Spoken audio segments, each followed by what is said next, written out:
Assalamualaikum. Welcome to Shah Group Educational Channel.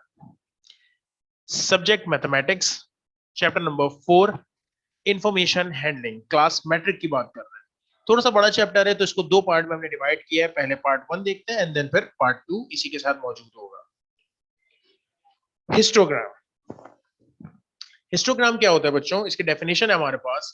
It consists of a set of adjacent rectangles whose bases are marked off by class boundaries or class limits along the x-axis and where heights are proportional to the frequencies associated with respective classes. मैं आपको diagram बना के बताता हूँ, जरा बात समझ में आएगी. देखिए, किसी भी कंपनी का अगर प्रॉफिट है, कुछ इस तरह से रिप्रेजेंट किया जा रहा है. रेक्टेंगल्स हैं, फ्रीक्वेंसीज यानी जो क्वांटिटी है, जो नंबर्स हैं वो आपकी आ रही है वाई एक्सिस पर, और एक्स एक्सिस पे आपकी वैल्यूज बताइए, या कहते हैं इसको क्लास बाउंड्रीज कहा जाता है, इसको लिमिट्स कहा जाता है. तो आपने बताया 2019 में 100 का प्रॉफिट हुआ, 2020 में 150 का प्रॉफिट हुआ, 2021 में 130 का. तो ये इस तरह से रिप्रेजेंट करने का नाम हिस्टोग्राम है. ठीक है, सिंगल वैल्यूज को रिप्रेजेंट करने का नाम हिस्टोग्राम है.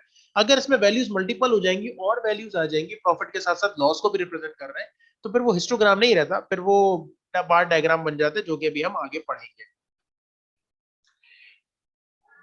इसके एमसीक्यू की बात करते हैं. Frequencies always represent on dash axis. तो अभी हमने पढ़ा कि एक्स एक्सिस पे हम क्या रिप्रेजेंट करते हैं बच्चों? एक्स एक्सिस पे हम रिप्रेजेंट करते हैं वैल्यूज को, क्लास बाउंड्रीज को, क्लास लिमिट्स को, और वाई एक्सिस पे हमारी फ्रीक्वेंसीज होती है, जो हमारे नंबर्स होते हैं बेसिकली. तो कौन से एक्सिस पे रिप्रेजेंट करते हैं इसको? वाई एक्सिस पर. Got it?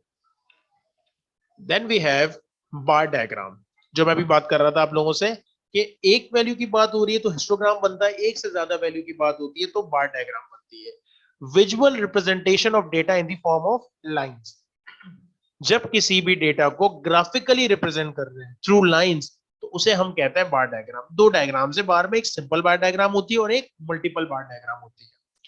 Simple bar diagram क्या होती है बच्चों? इट कंसिस्ट ऑफ हॉरिजॉन्टल और vertical bars of equal width and length proportional to the value they represent.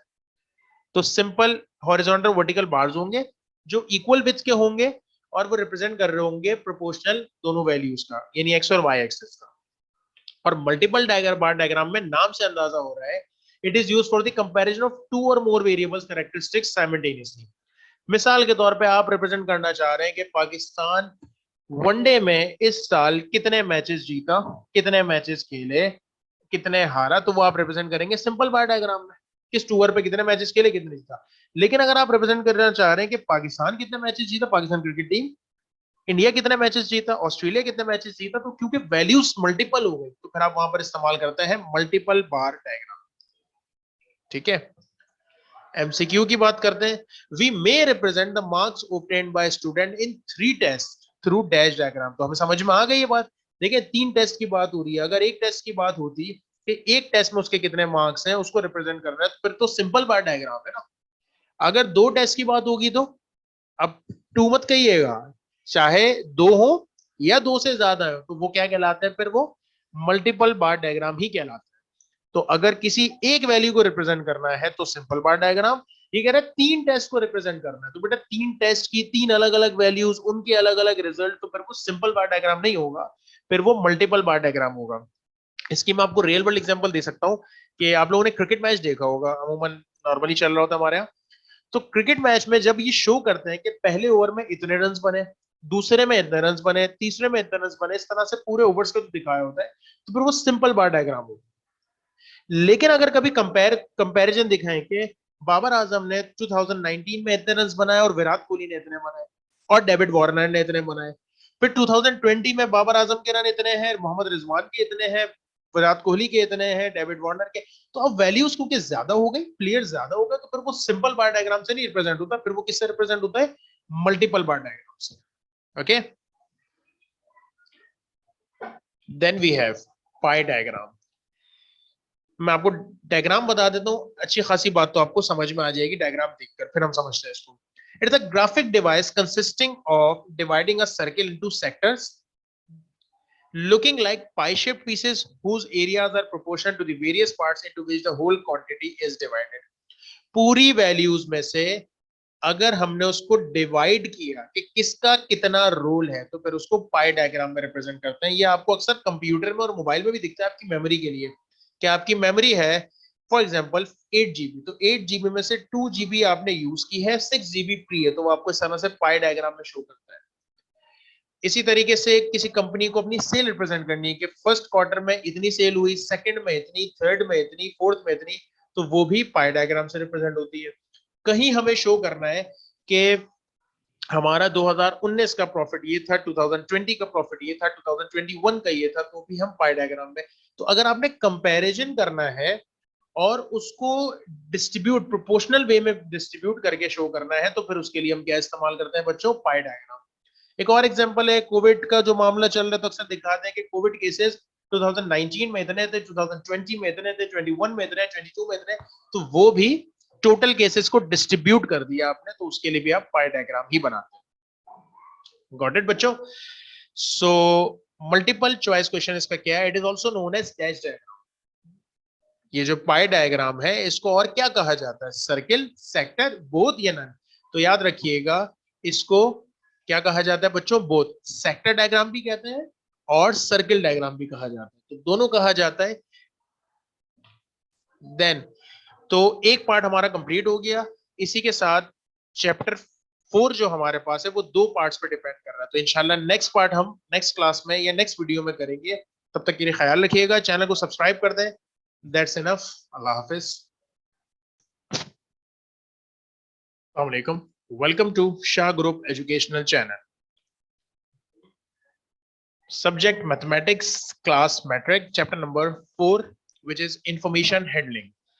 Part 1 हम इसका पढ़ चुके हैं, कुछ टॉपिक उसमें पढ़े थे, histogram, pie chart, part diagram. अब पार्ट 2 पर आते हैं। पार्ट 2 में हमारे पास सबसे पहला टॉपिक है अर्थमेटिक मीन।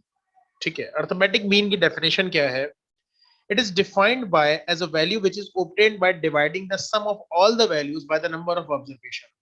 इसको मीन भी कहा जाता है, इसको एवरेज भी कहा जाता है। जब आपने तमाम वैल्यूज का एवरेज निकालना होता है तो उसके लिए आप अर्थमेटिक मीन को यूज करते हैं। क्या किया जाता है अर्थमेटिक मीन में?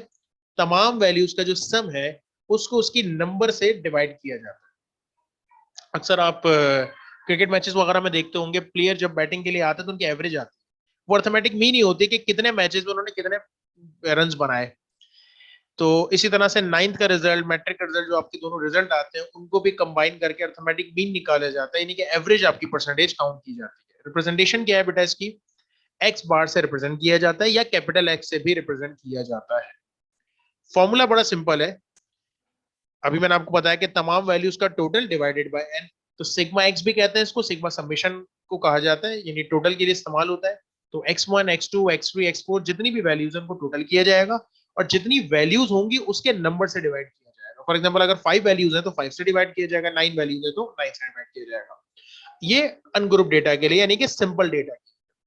अगर यही ग्रुप फॉर्म में आ जाए, यानी कि टेबल की फॉर्म में आपको डेटा मिले, रेंज बताई हुई हो, तो फिर वहां फॉर्मूला लगता है sigma F x upon sigma F.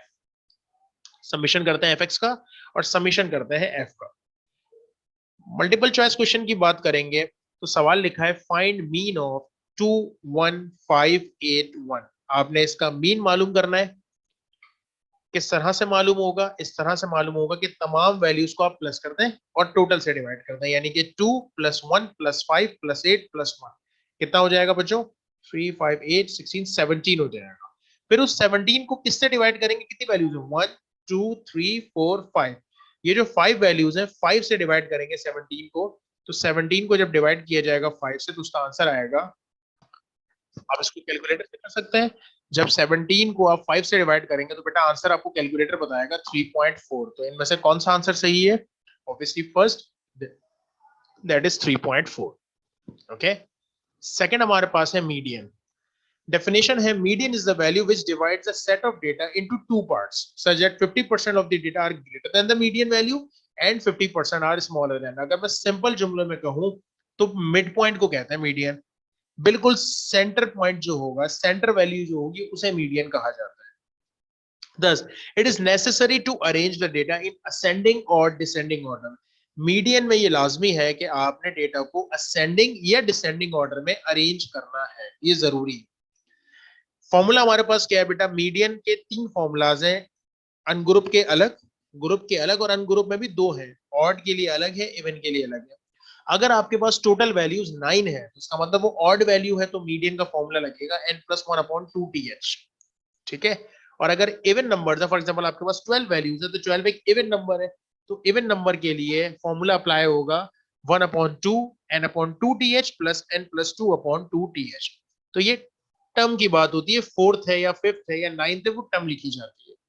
अगर ये वैल्यूज सिंपल ऑर्डर में दी हुई है, अगर यही वैल्यूज आपको ग्रुप की फॉर्म में दी हुई है, रेंज की फॉर्म में दी हुई है, तो फिर सेंटर वैल्यू यानी कि मीडियन कैसे निकाला जाएगा? तो उसका फॉर्मूला है L+H/F n/2 - c। Okay, so median के फॉर्मूले की तरफ चलते हैं या उसके एमसीक्यू की तरफ चलते हैं। मीडियन मालूम करना है 21581। तो देखने में तो आपको लग रहा होगा मिड पॉइंट ये वाला है 5, लेकिन हम क्या कहेंगे, इसको पहले अरेंज करेंगे। तो बेटा जब इसको अरेंज करेंगे तो पहले 1 लिखा जाएगा, फिर 1 लिखा जाएगा, फिर 2 लिखा जाएगा, फिर 5 लिखा जाएगा और फिर 8 लिखा जाएगा। तो वैसे तो देखकर ही अंदाजा हो रहा है कि हमारे पास जो मिड आ रही है वैल्यू, मीडियन जो आ रहा है वो 2 आ रहा है, लेकिन अगर मैं फॉर्मूले के मुताबिक जाऊं तो फॉर्मूला क्या कह रहा था, अगर 5 वैल्यूज है तो 5 वैल्यूज ऑड नंबर होता है, तो n+1/2th। तो बेटा n+1 यानी कि 5+1 6 को 2 से डिवाइड करेंगे 3, तो आपने 3th लिखा हुआ है। ठीक है ना, 3 आंसर नहीं है, 3th है। तो थर्ड टर्म कौन सी है? First second third, third term है हमारे पास 2। तो आंसर हमारे पास क्या आ जाएगा बच्चों? 2 आ जाएगा। Got it. लास्ट हमारे पास है मॉड। Definition बड़ी सिंपल सी, in a set of data it is the value of the variable which appears or occurs most often। जो मोस्ट रिपीटेड वैल्यू होती है ना, वो मॉड होता है हमारा। और we can say it is the most common value, सबसे ज्यादा इस्तेमाल होने वाली या सबसे ज्यादा जो रिजल्ट आया होता है उसे मॉड कहा जाता है। ठीक, फॉर्मूला इसका बड़ा सिंपल है, mode is equals to most repeated value. अगर हम अनग्रुप डेटा की बात करना है, आपको मैं सिंपल वैल्यूज दूं और कहूं मॉड मालूम करना है, तो जो सबसे ज्यादा रिपीट हो रही है वैल्यू वो आपका मॉड है। लेकिन अगर रेंज की फॉर्म में दिया हुआ है, टेबल की फॉर्म में दिया हुआ है, तो फिर इसका फॉर्मूला हो जाता है L+Fm-F1 multiply by H Fm-F1 plus Fm-F2 से डिवाइड। ठीक है, मॉड की तरफ आते हैं, इसके एमसीक्यू की तरफ आते हैं। लिखा हुआ है फाइंड मॉड ऑफ 21581। तो ये तो सबसे ज्यादा आसान है मालूम करना, कि आपने इसका मॉड मालूम करना है। मॉड कैसे मालूम होगा? सबसे ज्यादा रिपीट होने वाली वैल्यू। रिपीट कर ले जरा। मीन कैसे मालूम होता है?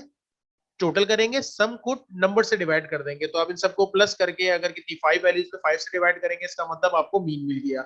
अगर मैं मीडियन की बात करूंगा तो सेंटर वैल्यू, लेकिन लेकिन अरेंज करना लाजमी है, अरेंज करने के बाद सेंटर वैल्यू। और मॉड सबसे आसान, मॉड हमारे पास क्या होगा? Most repeated value. Most repeated value इसमें कौन सी है बच्चों? मोस्ट रिपीटेड वैल्यू इसमें आपको सीधी सीधी नजर आ रही है कि 1 है, तो 1 इसका आंसर है। सो होपफुली बात समझ में आ गई होगी। चैप्टर 4 हमारा कंप्लीट हो गया। इंशाल्लाह फिर कभी किसी वीडियो के साथ मिलेंगे। वीडियो पसंद आई तो चैनल को सब्सक्राइब करें, वीडियो को लाइक करें। That's enough for today. Thank you so much. Allah Hafiz.